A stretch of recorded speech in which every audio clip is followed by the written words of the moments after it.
clocks.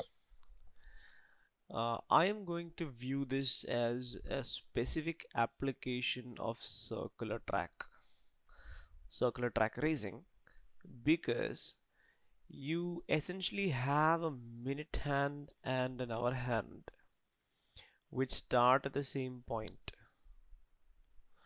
and are running in the same direction in speeds of the ratio 12 is to 1. The ratio is 12 is to 1, same direction. And there are two types of questions essentially based on clocks. Either they'll give you a condition uh, which might be angle between the minute hand and hour hand. So for example, a question could be, what is the time between 2 and 3 when the minute and hour hands are perfectly aligned? So it's going to be a little bit after 2 o'clock. At 2 o'clock you have hour hand here and minute hand here. Sometime later they will coincide. So some condition is given and is based on angle, and they'll ask you to find the time at which it happens, or they'll give you a time and ask you to find the angle between the minute and hour hands at the time. So fundamentally it's either find the time based on an angle or find the angle based on a time. This is what you get. And there are many ways of solving these questions. It's useful to understand more than one way, but remember that fundamentally it is just circular track racing, same direction, with a 12:1 speed ratio. That is what it is. We'll take finding the angle first because that's the easier one. Let's see. Finding the angle based on the time is pretty basic. So I'll just give you an example question. What is the angle between minute and hour hand at the time, let's say 3:40? The time is given, the angle is the unknown. How do you do this?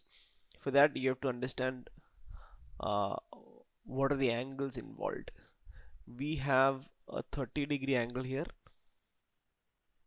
because the whole thing is 360 and you have 12 divisions, and of course the whole thing is 360.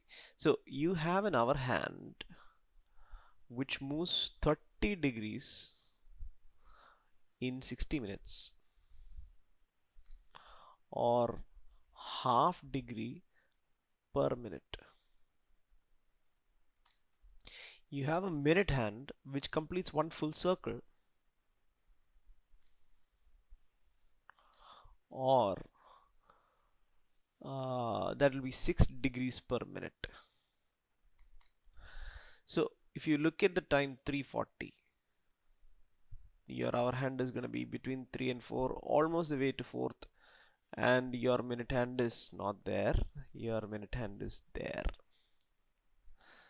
3:40, this is what it looks like. Now the way to go about it is to split it into how many full 30s you have. That's a 30, a 30, a 30, and a 30. That's your 120. And how much more do you have in the small section?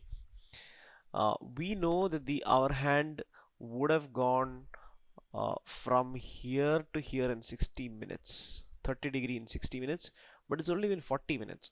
So you'll say 40 by 60 of your 30 degrees would be 20 degrees. So this portion right here is 20. No, sorry.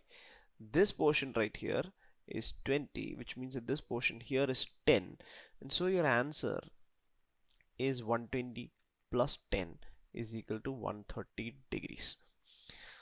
The angle between the minute and hour hand for a given time 3:40. Given the time, find the angle. Very basic.